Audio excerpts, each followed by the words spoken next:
Hello and welcome to Daily News Simplified. Here we will take up the news articles from The Hindu of Delhi edition and discuss them as per the demands of UPSC Civil Services exam. The topics for today's discussion are listed on your screen. Let us begin our discussion.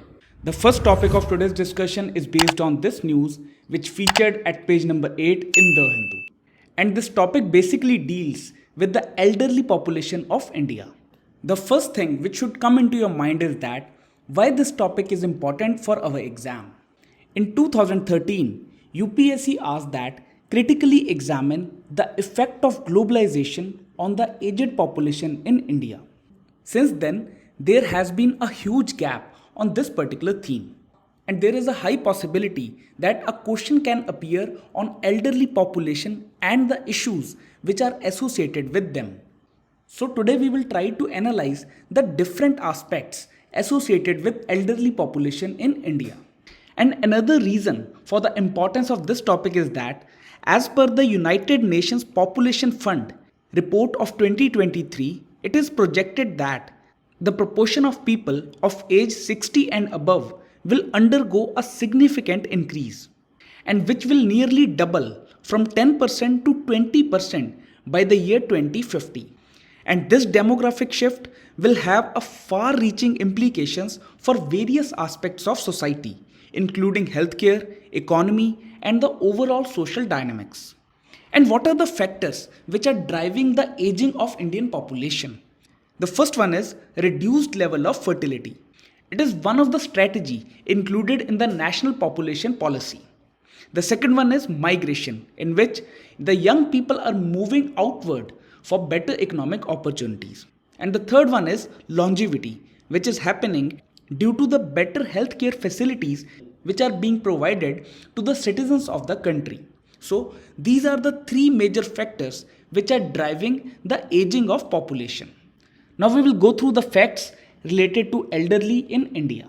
The first point says that most states in South have reported a higher share of elderly population than the national average in 2021.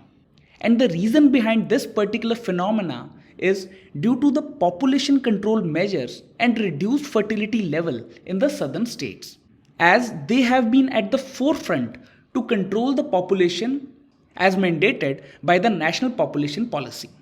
And the second point deals with Kerala and West Bengal. And these states have been witnessing the growing population of elderly people who live alone because their children are migrating to different countries for better economic opportunities. And the third one is feminization of elderly population. Throughout the country, the women elderly citizens outnumber their male counterparts. And the major issue which is associated with feminization of elderly population is that in India, most of the women are not employed formally in the economic sector and they do not have economic and social security. So they will become more vulnerable in their old age. So these were the broad facts which were associated with elderly in India. Now we will try to analyze the issues which are associated with elderly population. The first one is related to healthcare. Many elderly individuals in India have a limited access to quality healthcare services, especially in rural areas. And moreover, the healthcare infrastructure is not adequately equipped to address the specific needs of elderly population. And in addition to that, elderly population in India is increasingly susceptible to chronic health diseases such as diabetes, hypertension, and heart disease. And the management of these diseases can be costly and challenging, particularly for those without health insurance. The second one is mental health issues. You can also write psychological problems. Mental health problems such as depression and anxiety are often overlooked among elderly in India. And moreover, the stigma which is associated with mental health issue prevents them from seeking help or receiving the adequate support which ultimately leads to anxiety and depression. And one important fact which you can mention is that 1 in every 5 elderly citizens are facing mental health issues in India. So It is a serious cause of concern which is impacting this particular section of society. The third one is insufficient financial support. A significant proportion of elderly population does not have a stable source of income, and they are mostly dependent on their children for the financial support. And this financial insecurity can ultimately lead to diminished quality of life. The fourth one is vulnerable to abuse and crime. As we have came across many news articles which says the elder abuse is a growing concern in India, and it includes the physical and emotional abuse by their own family members. And the next one is isolation and loneliness.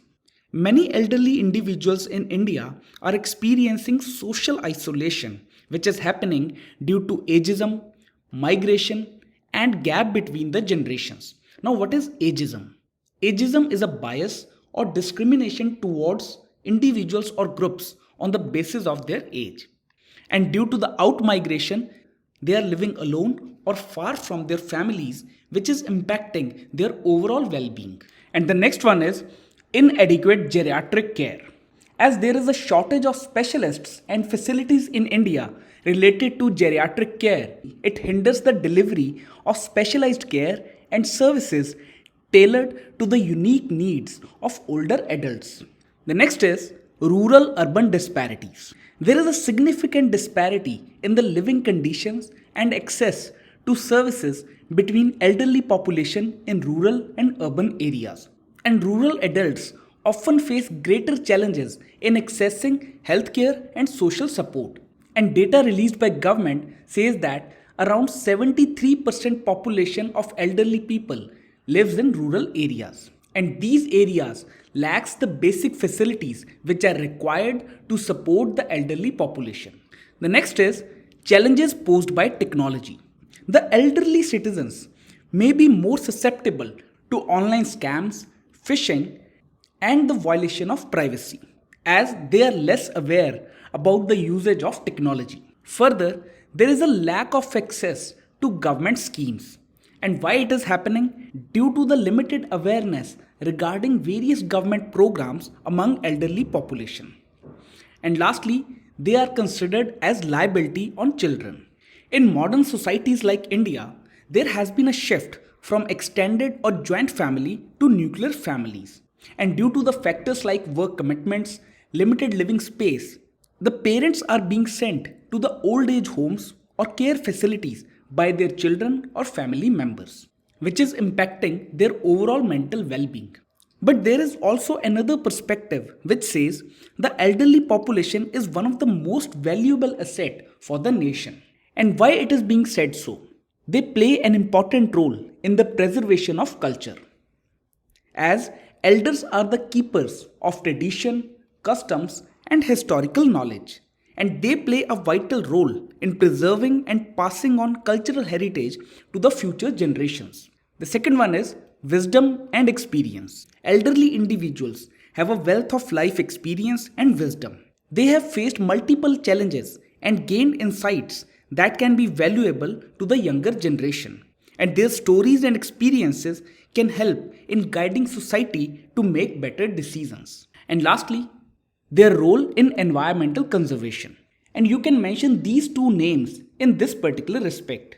Vandana Shiva is a Delhi-based eco-feminist and environmentalist. She is well known for her efforts to protect forest, conserve local biodiversity, and organize women networks. And Medha Patkar is well known for her role in Narmada Bachao Andolan.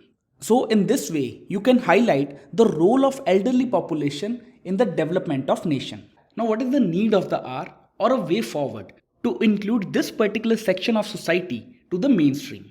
The first one is there is a need to strengthen the intergenerational bonds, and it can be done by encouraging activities and programs that bring different generations together, such as intergenerational learning, mentorship, or community events. And for this particular purpose, in 2019, Maitri app was developed that connects older individuals who are suffering from loneliness with orphaned children who are lacking role models or parental support. You can mention such initiatives to enrich your answer. The second one is accessible healthcare. Government needs to ensure affordable and accessible healthcare services, including geriatric care, and establish mobile clinics for rural areas. Further, there is a need for financial literacy among the elderly population so that they'll be able to manage their finances and investments effectively. And in this particular respect, RBI has developed a tailored financial literacy content for 5 target groups, and senior citizens is one of them. You can also mention this particular example. The fourth one is employment opportunities. We can promote part time jobs and flexible job opportunities for elderly who wish to remain engaged in the workforce. It will help in the financial empowerment of this particular section. And lastly, the digital inclusion. Government should promote digital literacy among elderly to help them stay connected with their loved ones and take benefit from the telehealth initiatives. And in this particular respect, the NGO named HelpAge India, with the support of Google, has launched an important initiative to empower 50,000 elders across the country in order to digitally empower the elder population of India. And to conclude this discussion, we can mention the Madrid Action Plan of 2002, which marks a turning point to address the key challenges of building a society for all ages. And it focuses on 3 priority areas: older persons and their development, advancing health and well being into old age, and enabling a supportive environment for the old age people. There is a need of collaboration between government, civil society, and communities to improve the situation of elderly population in India. And we can foster a culture that respects and values elderly population in order to achieve more inclusive and supportive society for all generations, which will ultimately help in fulfilling the transformative promise of 2030 agenda of sustainable development goals, which says leave no one behind. In this way, you can conclude your answer if a direct question appears on elderly population in mains exam.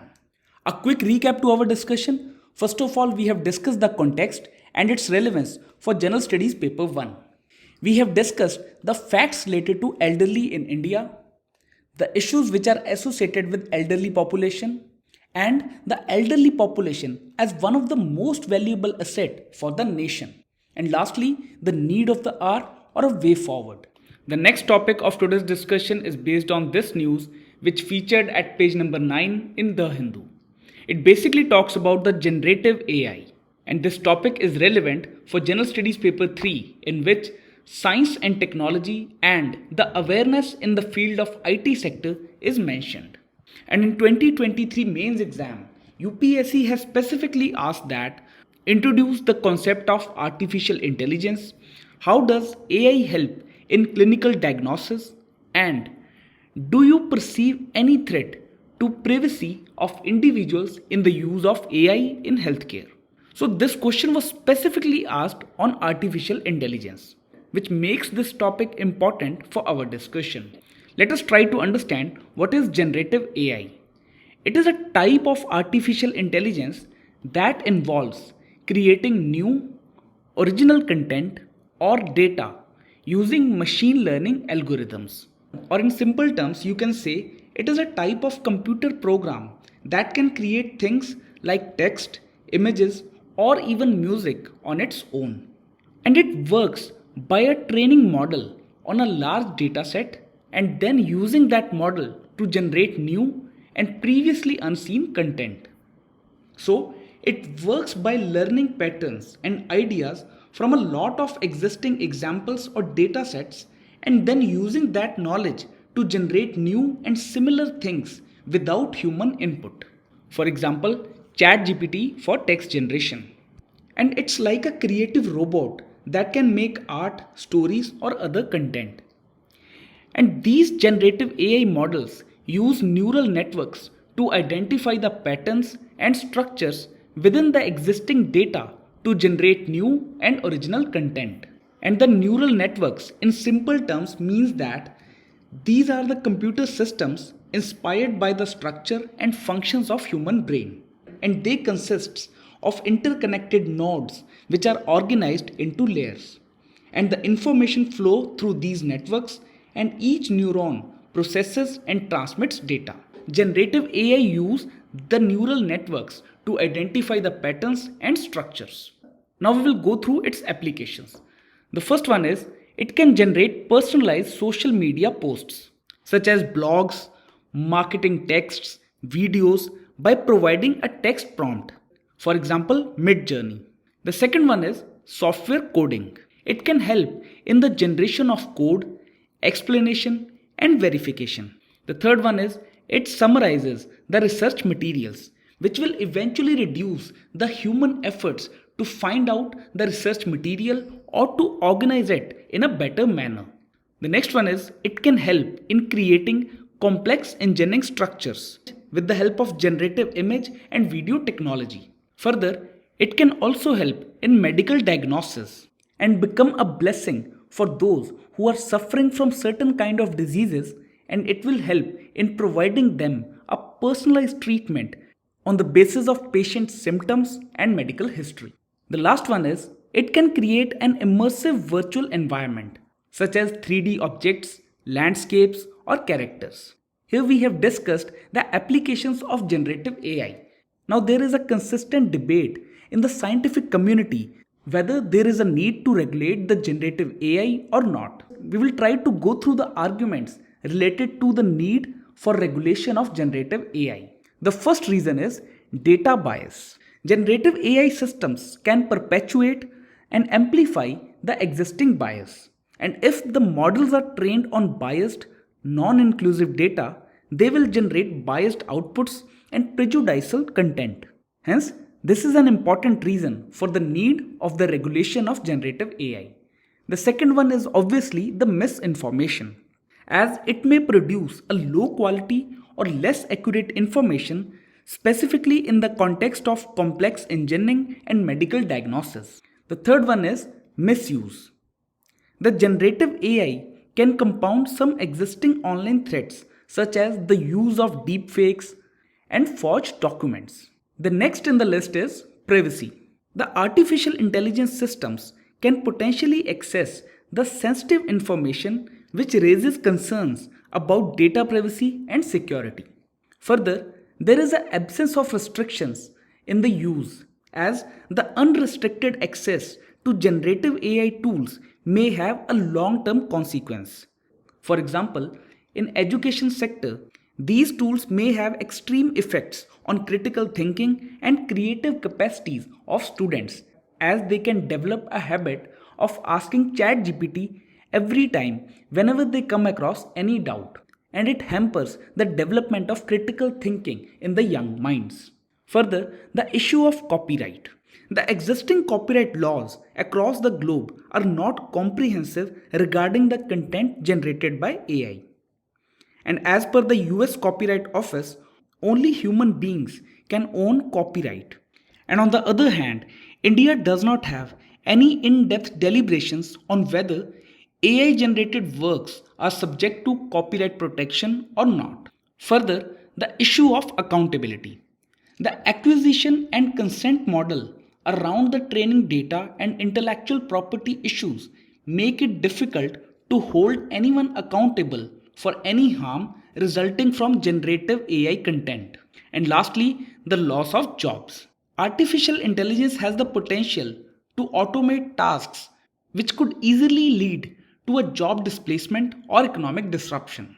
By keeping these issues in mind, there is a need for the regulation of generative AI. Now, what can be the steps for the regulation of AI? Firstly, there is a need for comprehensive regulatory framework, and it is required both for horizontal and vertical regulations. Horizontal means it would be applicable across sectors, for example, health, education, and industry. And on the other hand, vertical means the regulations in that particular sector. For example, we are only talking about the regulation of AI in education. Further, there is a need to ensure the privacy protection. As data is a backbone of AI, businesses must learn to access the data while ensuring its privacy, integrity, and security. And in this particular regard, a classic example of European Union General Data Protection Regulation to protect the privacy of individuals when their data is used by AI systems. And such best practices can be adopted for better regulation of AI. Further, there is a need to eliminate the black box approach. Now, what does this black box approach means? It refers to a situation or system where you can observe the inputs and outputs, but you have limited or no understanding of what is happening inside the system or how it processes those inputs to produce the outputs. Hence, mandatory explanation of AI system will help in increasing the transparency and review the data in each step to unearth the biased results. Further, we need to build a robust AI governance system, as AI models have the capability to put humanity and society at risk. It is argued that the AI systems should be developed only once we are confident that their effects will be positive and their risks will be manageable. We also need the oversight bodies. Government can create agencies or committees to oversee the development and deployment of AI. It will further lead to the responsible use of AI in daily activities. We also need a common international regulation of AI. It talks about the stakeholder approach in which government, private sector, and other agencies can develop a common platform for the regulation of AI at global level. And lastly, reskilling of workers in order to reduce the impact of AI on the jobs so that workers will remain relevant in the job market. And with this point, we will conclude our discussion for this particular topic. A quick recap to our discussion. First of all, we have discussed the context, its relevance for General Studies Paper 3. We have also discussed what is generative AI and its applications and the need to regulate generative AI and the steps towards the regulation of AI. Moving on to the next topic of today's discussion, which is based on this news, which featured at page number 10 in The Hindu. It basically talks about the Five Eyes Intelligence Alliance. And why this particular alliance is in news? Because Canadian Prime Minister's recent allegations connecting the assassination of Khalistani leader Hardeep Singh Nijjar on Canadian soil to the Indian government have brought attention to the intelligence sharing alliance, which is known as Five Eyes. And it is suggested that this alliance may have played a role in providing information that assisted Canada in this matter. Now, this topic is relevant for prelims point of view, as UPSC frequently asks questions on international groupings or security agencies. In 2016, UPSC asked about Trans-Pacific Partnership, and in this question, you are being given two statements and you need to identify which of the statements given above is or are correct. Today we will be discussing about the Five Eyes Intelligence Alliance. The Five Eyes is a multilateral intelligence sharing network of 5 countries: Australia, Canada, New Zealand, UK, and US. And it is an important piece of information. It can be asked in prelims exam directly. So there are 5 countries which makes up this particular alliance, and they are Australia, Canada, New Zealand, UK, and US. Further, it is both surveillance based and tracks signals intelligence. Now, what is the history of this particular alliance?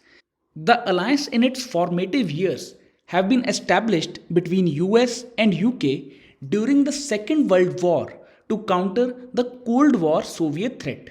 And these two countries have came together to share the intelligence which is related to signals such as radio, satellite, or internet communications. And it is in the year of 1946 this alliance was materialized or formalized through a formal agreement for the cooperation in signals intelligence. And this signals intelligence deals with radio signals, satellite signals, or internet communications. Further, this particular arrangement or alliance was extended to second party countries, which includes Canada, Australia, and New Zealand. Also try to remember this particular information that it was started between UK and US, and Australia and New Zealand were the last to become part of this particular alliance. This alliance or grouping is also involved in ocean and maritime surveillance, scientific and defense intelligence analysis, medical intelligence, And there is one more important information which is associated with this particular alliance, and it is the Stone Ghost, which is a secret collective database of continuously sharing of intelligence.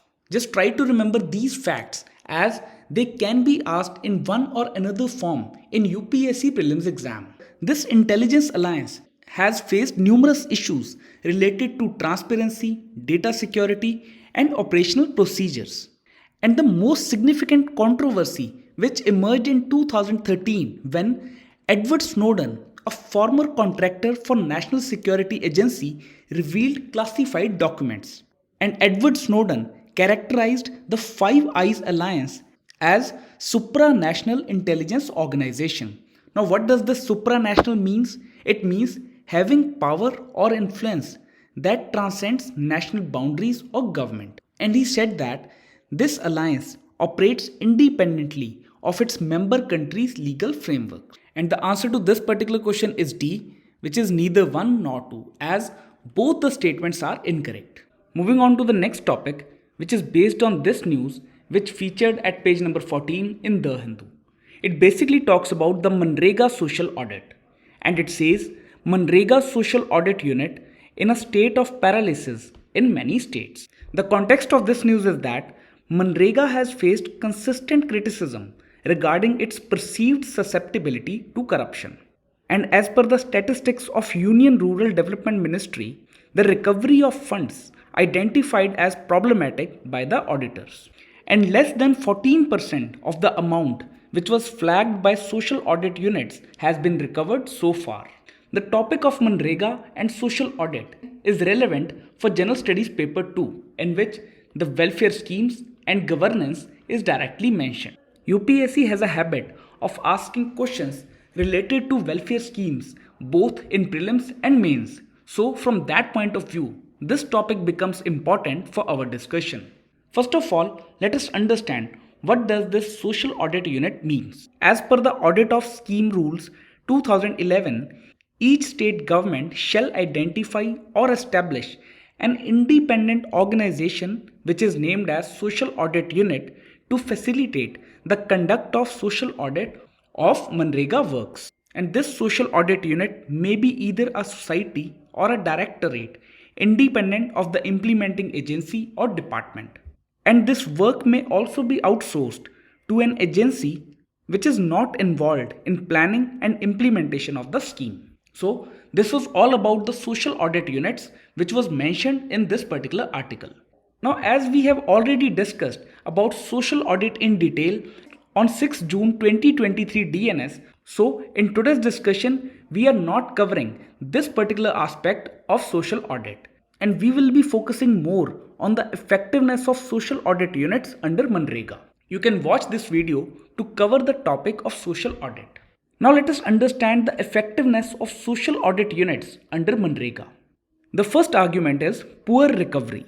As per the statistics available with Union Rural Development Ministry, less than 14% of the amount which was flagged by the auditors has been recovered so far. And same was the case in the last financial year, in which only the 15% of the amount was recovered. So it is a serious cause of concern regarding the effectiveness of social audit units.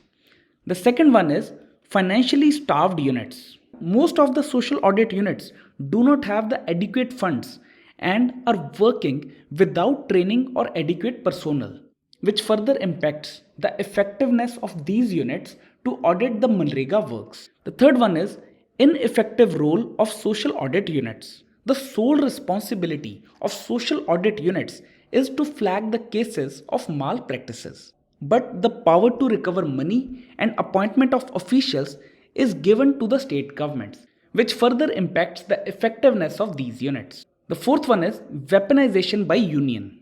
The union government has weaponized the lack of social audits and low recovery rate to withhold the funds for Manrega for the states.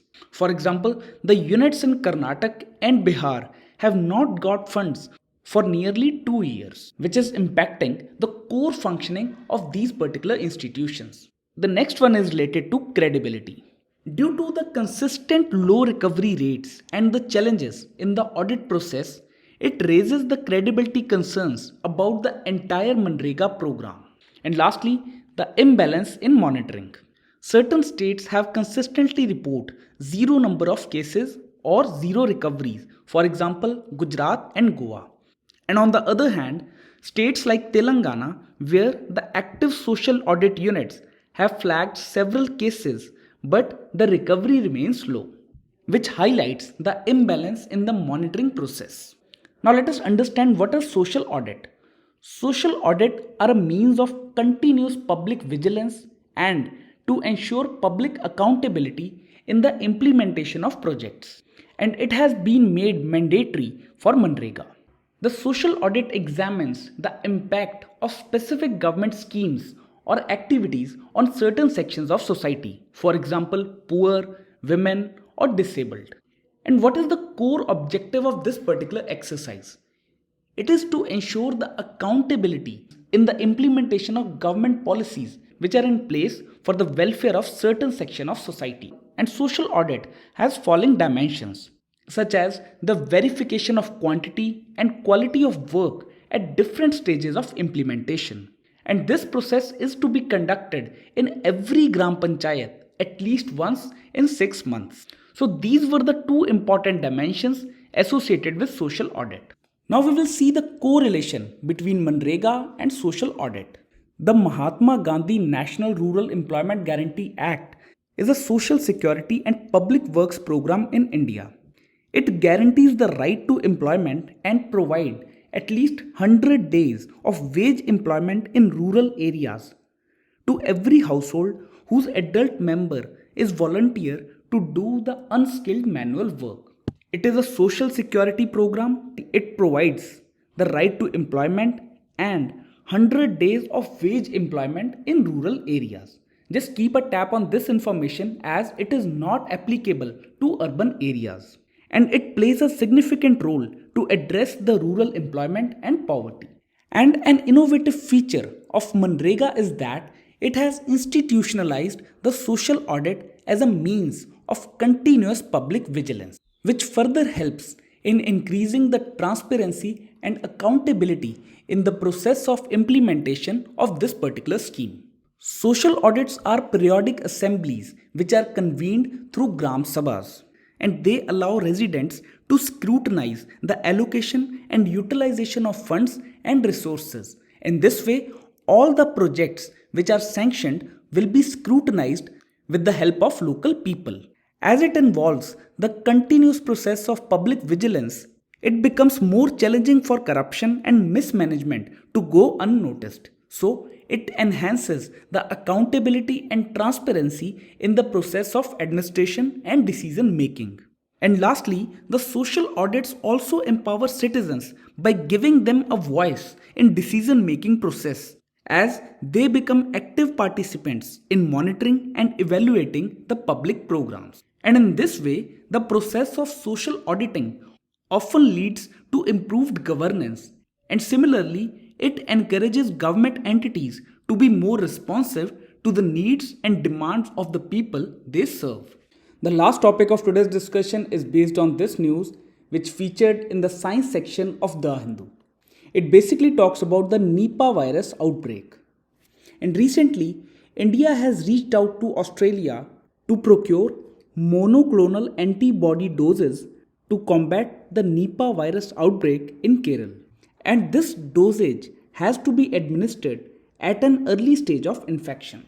This topic is relevant for our prelims exam, as UPSC has previously asked many questions related to virus outbreak. For example, in 2017, UPSC asked about Zika virus disease. In this question, you are being given two statements and you need to identify which of the statements given above is or are correct. In today's discussion, we will try to understand what is antibody and what are the monoclonal antibodies. And we will also discuss about the Nipah virus. First of all, antibodies are the proteins which are produced by the immune system of humans, which neutralizes any foreign substance such as bacteria, virus, which are entering into the human body. So, it is produced by the human body itself to fight the foreign substance such as virus and bacteria. An antibody attaches itself to an antigen, which is a foreign substance, usually a disease causing molecule, and the antibodies help immune system to eliminate it from the body. Hence, antigen is a foreign substance which is causing the disease, and antibody attaches itself to this particular antigen in order to eliminate it from the human body. Now, what are the monoclonal antibodies? These are the laboratory made proteins that mimic the behavior of antibodies, which are produced by immune system to protect against the disease and foreign substance. So this is the major difference between antibody and monoclonal antibody. It is also understood from the name itself, as it says monoclonal, hence it is being cloned. Hence these are the laboratory made proteins which helps in fighting against the disease. And if they can be made in laboratory, they can be specifically designed to target certain antigens or foreign substance. Now we will briefly discuss about the Nipah virus. Now what is Nipah virus? It is a zoonotic disease that can be transmitted to humans from infected animals, especially pigs and bats.